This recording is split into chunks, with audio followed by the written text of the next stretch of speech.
Yeah. All right. So, ecosystems in the frame of co-working. I'm probably going to have to sneeze. FYI. Okay. Ecosystems and co-working. So, co-working, if you aren't sure what it is when people come together and decide that they're going to work together. And it isn't necessarily that they're working on the same thing.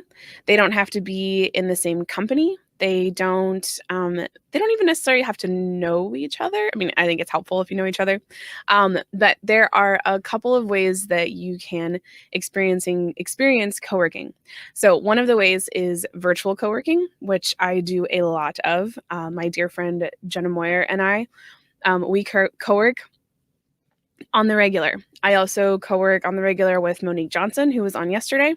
And I co-work with Coach Jenny, who will be on tomorrow.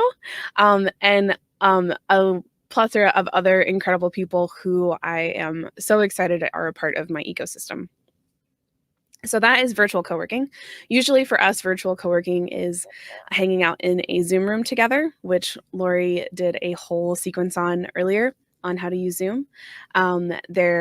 It's a free platform up to a point. And yeah, so we use Zoom rooms to co-work together. Generally, when we're doing co-working, my style of co-working is more like not hanging out. Like it's not, we just don't do structure. So there is a really cool method of time management called the Pomodoro method, or POMS for short, that are generally 25-minute increments.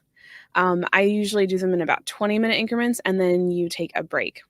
And I'm hoping my video, there we go. Haha. The fuzz was freaking me out. Okay, so POM method, POMing. So co-working can be done a couple of ways virtually. You can do it without structure. You can do it with structure with the POMs. If you look up Pomodoro or the tomato timer, there's a Pomodoro app. There's lots of apps, but it's a great way to break up an hour. And the idea with POMing is that you focus on one task, something that will take up the 20 minutes or the 25 minutes. And that is what you do for that section. And then you take a break, maybe you talk to each other, and then you go on to the next POM. And usually what people will do is have a set time period. So they're going to POM for, say, 90 minutes. And then it's just set up in between. So that is one way of co-working. So it's virtual co-working, structure, non-structure, with POMs, no POMs, however best you work. And knowing how best you work goes back to some things I talked about in a previous live stream. So that is one option. So let's talk real life co-working. And there's a debate running around about this in real life phrase versus virtual phrase. But I have lived my life and my work life virtually for so long. It is really important in my brain to distinguish between the two, and it's not derogatory between either. It's just that it's in person. I'm starting to say in person. I'm trying to say that as much as possible. So in person, where I have to like get in my car and drive somewhere. So there are co-working spaces. I recently heard from someone, I'm not going to remember who it was, that I'm the only person they know who uses the word co-work as a noun. So there is a co-work locally in my small town in Western Pennsylvania. And I call it the co-work. Like, I don't say the co-working space. And I am starting to notice that there are other people say co-working, like they go into their co-working space, not to their co-work. So I don't know. It's a me thing. So to each his own, however you'd like to say it. But co-working spaces generally are an opportunity to work in an office type or office feel space, usually at a desk. I have a daydream of having a co-work with like beanbags and non-structured seating elements, like with some structure, but also, hey, you don't like sitting in a chair? No problem, we got you. And that's kind of that's the way my brain works of how I would like to see co-working spaces set up. The standardized classroom office feel It just makes me crazy. Um, so my kids come by, honestly. Um, yeah, so co-working. So co-working in person. Um, it every every co-working space has its own feel, its own unique brand. They're owned by real people. The ones that are owned as conglomerates or franchises or as larger things where, let's say they start a co-work in New York and it does so well, someone moves to LA and they want to take the same thing to LA. Um, it I think it's really hard to take a co-working space that worked in New York, because what works in New York for that community isn't necessarily going to be exactly the same in LA. And that's branding, that's community feel, that's how they hire, who they hire. And I truly, truly believe that a co-working space that is going to succeed and do well and truly support and make space for the people who join the co-work are ones that take their community very seriously, that understand what the community around them needs, so filling a need, because it isn't enough to just buy an office space and throw some desks in it and then say, oh, well, we have a co-work. Well, no, you have a space with desks. The co-work and the co-working space works because of who's showing up and who's there, just like in every other aspect of our businesses. So whether you're an entrepreneur or a small business, wherever you are, you know that if you don't show up and talk to your clients and be there and do things and create community and be the community, be the leader of it, then it isn't going to work. Now, the reason I bring this up is that if you haven't heard of WeWork, WeWork just gloriously went belly up and in a balls of fire kind of way, which do not have enough information to even begin to speculate on any of it. However, one of the things that I mentioned just now previously is that if you lose sight of what that each geographic, each region, each community is different, and they each need something different, and they need their needs need to be met in a different way, then it isn't going to work. So I think my call out for people who own co-working spaces is that it can't be cookie cutter. It needs to support what the community needs, what the people need. And if you aren't listening to that, then it isn't going to work long term, and it won't scale. It won't be as successful maybe as you want it to be. On the flip side of that, so that's like coming from the owner perspective to some degree, and having co-managed one for a couple of years now, and getting to be involved in a number of different co-works locally, that those have been my observations. From a participant side, coming into a co-work, how you get onboarded should show you or give you an idea or a feel of how the co-work is going to be once you're in it. If the onboarding, and by onboarding I mean when you sign up, if it feels really hands-off and automation without communication, then that might be how the co-work is. And it just depends on what your goals are for joining the co-working space. If you know that you need a space where you can work without anyone talking to you from 8 in the morning to 5 p.m. at night so that you can get all your stuff done, and that's how you want to work, have at it. There's co-working spaces for you. And then there's the other realm of things, which I'm not in the I want to talk to everyone all the time mode. I definitely am in the I need to I usually tend to work in 2 to 3 hour blocks. And with, palms in there. And if I'm working at home, then it's, I get up and I take a break. And then when I take a break, I go do something. So in a co-working space, what I'm looking for is a place that I can get out of my house, basically, and go work somewhere else with other people who are just as ambitious as I am, who are working as hard as I am, and will understand that when I'm in the co-work, there's times to be social and there are times to work. And that the social stuff is built in. And one of the co-works that I'm a part of that does a really incredible job is Radius Co-work. And Radius Co-work is in Erie, Pennsylvania, and which is up near Lake Erie, like right on the lake. And it's a really cool community. There's they have a really wicked Slack channel. And I am not ashamed to say that I'm pretty much a part of the co-work so that I can be in the Slack channel. That's how amazing I think it is. And that's how amazing the leader of the co-work is. His name is Sean, and he's done an incredible job of creating and curating a community that that people just want to be a part of. And I think those are signs of a really great co-work. So that one is like an hour and a half away from me. And then there's one in I'm trying to remember where it is. So there's a couple running around. I encourage you to look near yourself and see where there is a co-work. Oftentimes they will have different levels of membership, and the different levels of membership offer different amounts of access, different amounts of support, probably. Some of them will have more of an office feel, where there will be, you'll have like copy stuff and like phone stuff and like things that you might need as like a business.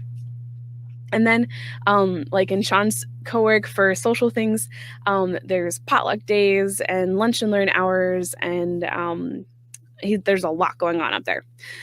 So think about, when you're trying to decide what kind of co-work you want, or what kind of co-work you want to be a part of or join, is that looking for some place that's going to meet your goals, which of course means you have to identify your goals first. So identifying your goal of joining a co-working space would be thing number one. And then looking around for places that can potentially meet that goal. And I encourage you to be selfish with that goal.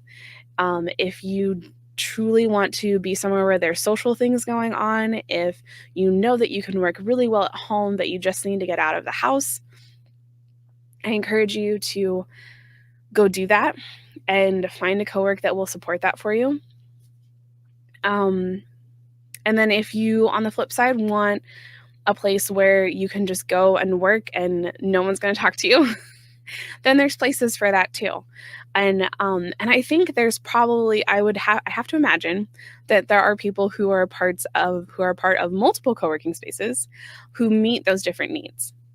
I'm one of them. So I have a membership to a couple different co-works just for that reason. And because sometimes I just need a place in between Pittsburgh and my house to be able to stop. And for me, that co-work is Catalyst Co-working in Gibsonia. And then there's co-works that I just like following their Facebook page because they're fun, and they're doing really neat things. I've started seeing co-work spaces that have they're starting to offer childcare, which it just makes my heart happy that they're offering this. I think it's the one I'm thinking of is in I'm pretty sure it's in Pennsylvania, and I'm fairly certain that it is. We're going to go on a little tour. We'll do a Facebook tour. One moment, please.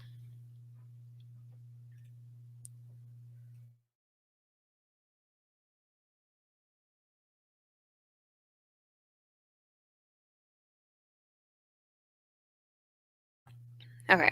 I'm getting this pulled up. Just needed 1 second. Okay, it is called The Candy Factory. And let's see. They have a group, which is awesome. Hold on. A moment. Yeah, Lancaster. They are in Lancaster, Pennsylvania. And let's go pull up. I know you can't see my screen, so just hold on one second. I'm working on cleaning things up. Because, when you share your screen, the whole world can see everything. Okay. Let's see what we got. All right. So this is the website for the Candy Factory, which is a co-working space in Lancaster. I am not a member of this community. Lancaster is really far away for me, but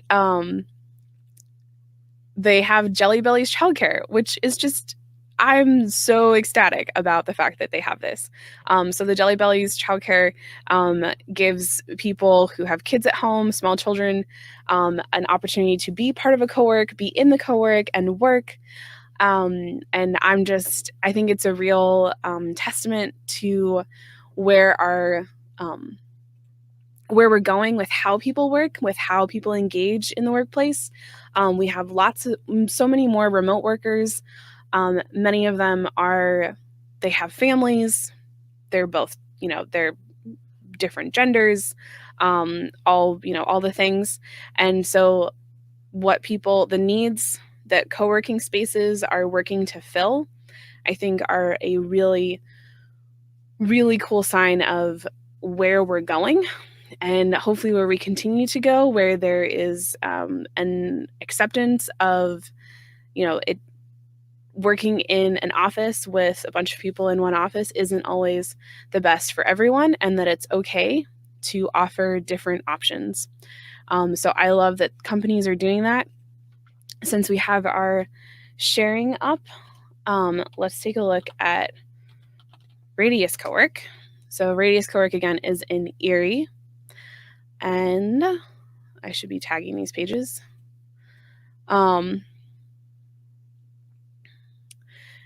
Inclusive co-works. So Radius, like I said, is in Erie. It's a really neat space. They do college tours and high school tours. So I've been up there a couple times where they've had high school students coming through and Votech students coming through that are looking for that have an opportunity then to talk with people who are in the co-work. It's like a career day, smorgasbord, because there's all these different people in a co-work that do so many different things, which is pretty amazing. So that is Radius, and this is like a wicked cool video. I haven't seen the video yet. So Sean, good job on the video. So those are things the Erie Co-work offers. And like I said, I'm a part of the co-work in Erie. I'm a part of Radius just to just to be in the Slack channel, essentially. Some days I get to go up, but not usually. See if that pulls. I don't think it's actually going to pull Radius. Okay, so this is if you're looking for different types of co-works, that's a link for Radius Co-work. This is a link for the Candy Factory. And so those are ones I've mentioned. So I would encourage you to find one locally that meets your needs, and figure out what your goal is. Step one, figure out what your goal is, and then look for a space that meets that goal. And if you're really, really lucky, you will get a one size fits all. If not, like a one size fits everything you need. When I say one size fits all, it fits everything you need and meets all of your goals, but it doesn't have to. So a la carte is good too. Oftentimes they'll have different levels of membership. I know I mentioned that already. That'll give you a chance to be parts of different communities without spending everything you're making. So I totally understand that if you are just starting out, you're in your first year of business, second year, third year, and you haven't quite gotten to where you want to be, and it's really hard to think about spending money on something like this, just think of it as most co-works are a really incredible supportive space, and they have built-in community, a built-in ecosystem, and will provide something that you just won't get, in my opinion, anywhere else. There are really good online curated communities. I've been in really great ones. I've been in really awful ones that are like, Facebook groups, and there's lots of really good options online for connecting online as well. But again, when you enter into a space, when you enter into a community, how you feel in those first steps of entry are really indicative of what the interior community will be like. And so if there's like high touch, they've paid attention, they're aware of details, and you feel like a VIP the whole way through, chances are the community is going to be pretty good. I'm not going to give you a guarantee, obviously, but those are things to look for when